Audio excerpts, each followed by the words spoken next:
just say, well, make it easy.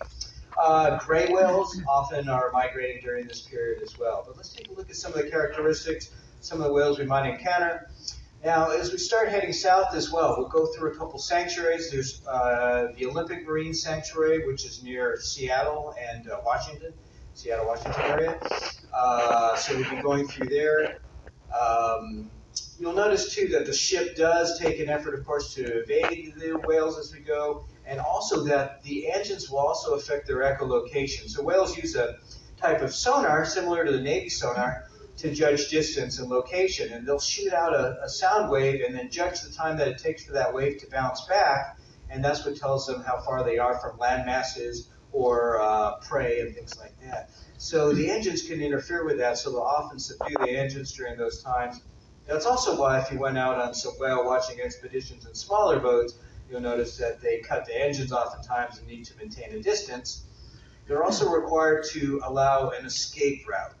So they can never, if there are a number of boats out there, they can never encircle the whale. They always have to leave some kind of escape so that the whale doesn't feel anxious and trapped amongst all these tour boats.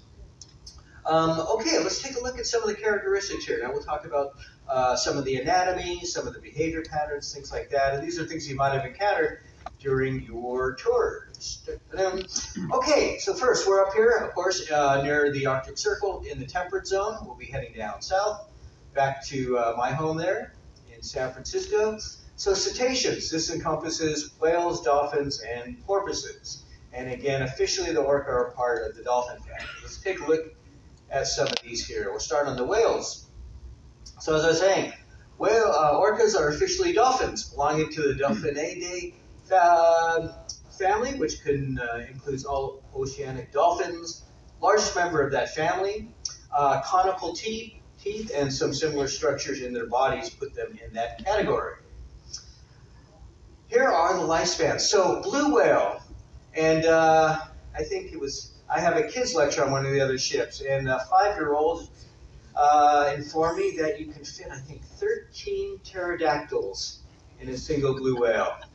Amazing what kids know nowadays. So the largest creature ever to inhabit the Earth, to our knowledge, the blue whale. Main ones, again, we're going to see humpback, up to about 50 feet. Beluga, one of my favorites. Probably won't see them, but still one of my favorites. Gray whale, you can tell them by this mottled spotted skin, you'll know. And the killer whale, or orca, which we'll also see, smaller, really beautiful, highly, highly intelligent. And we'll also talk a little bit about the bowhead today. Although we were a little far south to encounter the bowhead, they inhabit areas kind of north of the Bering Sea. But integral to the cultures there, we spoke about that a little bit today. We're going to revisit that today. Talk about their very important cultural significance in the culture far north of Alaska.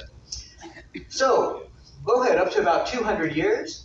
Humpback, about 40 to 100 years in lifespan. This is why it's so important to protect the whales, because if you kill off a whale, you're ending 100 years of evolution, and it's a devastating impact on the community. So we do want to, now there are laws in place, we'll take a look at those as well, to protect the whales, but sadly there are nations around the world still that hunt whales, and it's really taken an effect, had a huge effect on the humpback, which gratefully are on the rebound, but very important to protect it. Now these are the kind of the super highways, so these are their migration patterns. So if you're taking a tour like this or anywhere in the world to see the whales, it's really important to take into account their migration patterns, what time of year it is, and where they're going to be during that time.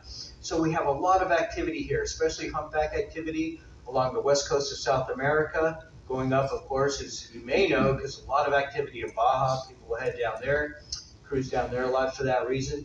And coming up farther north where we are into Alaska, and a very active, of course, migration pattern from Hawaii to Alaska as well. But all over the Earth, this is transpiring. So it's really important to take that into account as you travel. Here again, here's another overview of things happening around the world. And again, these main trails here, back and forth between Alaska and Hawaii and Mexico and South America. So here we are in July. Main whales we're going to encounter again. Blue, possibility fin, minke, humpback, orca. And also gray. We'll still chances encountering some gray whales. Okay, so in the Caribbean, if you've headed on down to the Caribbean, peak seasons December through April. That's for calving or birthing. So some species are seasonal. They're just passing through to either give birth or to feed, and others are year-round residents, kind of like having a summer home. So seasonal, we have humpback, orca, and pygmy, and year-round sperm, bryce whale, and pilot whale. Hawaii, peak season November through April, and that's for calving before they head back up here to feed. Humpback, by far the most common species. They did see an orca there, which was really rare. I actually saw a little video on YouTube of an orca they encountered there. Very rare, though. Spend their summers in Alaska to feed, then migrate 3,000 miles to Hawaii to give birth. So that's the migration pattern there. Seen in most of the large islands and also some of the smaller ones. So there are smaller islands to the northwest of the main Hawaiian Islands. A lot of activity there as well. Sperm whale, very common, largest of the toothed whales. Okay. And of course here in Alaska. So peak season right now, between September and November each year, majority arriving in Baja by late December to give birth down there. Then they begin their journey back up here to start feeding. So this is kind of the prime months for their feeding patterns up here. Now, we'll talk about this also, but they can't eat anything very large. Their throats are very small, only about the size of a small melon, cantaloupe or so. So they're primarily feeding on krill and other small sea creatures and swallowing them whole in a lot of cases that we'll take a look at in a second. So best viewing times, Alaska, May through September for feeding, and Mexico, late December through March for calving or birthing. Journey of 6,000 miles, probably 55 days. So the gray whale's pattern is about 6,000 miles. It's the largest migration pattern of any species on Earth. They go very slowly, actually, when they're migrating. So a knot is 1.15 miles per hour, so roughly the same. They're typically migrating at about 8 miles per hour, so pretty slowly. The humpback can go up to about 18 or so, but during migration, only about 6, 7, 8 miles per hour. Very long journey, 6,000 miles. Pacific Coast species, we've got the gray humpback, orca, beluga, and some other species as well.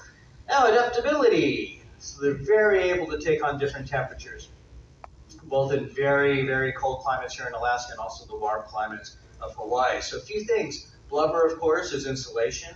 And as we get farther north, the insulation will increase. So things like the bowhead have almost 2 feet of blubber to protect them from the very cold climates up there. Metabolism, very high metabolism also. Countercurrent heat exchange. So they're utilizing this to keep their extremities warm. And blood vessel constriction, again, to retain heat in colder climates. All right, let's talk about the humpback. That's the primary one that we've seen throughout the journey. Talk about now the anatomy is amazing. Even with all our technological advances, it's still just amazing to me. Mother Nature always has the greatest ideas, and actually some ideas that we later employ in our own technology. So there are 2 main kinds of whales. We have the baleen whale and the toothed whale. Baleen uses, rather than teeth, they have what looks almost like a broom in their mouth. It's made out of keratin, same material as your nail. And rather than chewing their food, they're going to take in all that fish and water. I'll show you a video in a second of this. But they take that all into their mouths using these ventral grooves to open their jaws really wide. Once they have that fish and water in their mouths, they'll use that baleen to spew out all the water, just retaining the fish and then swallowing the fish whole. So they don't chew it at all.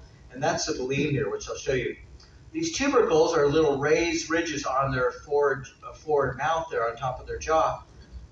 These help them propel themselves through the water a little bit. It said it increases their speed by about 6% or so, and you'll see these employed sometimes on sailboat sails or on aircraft wings.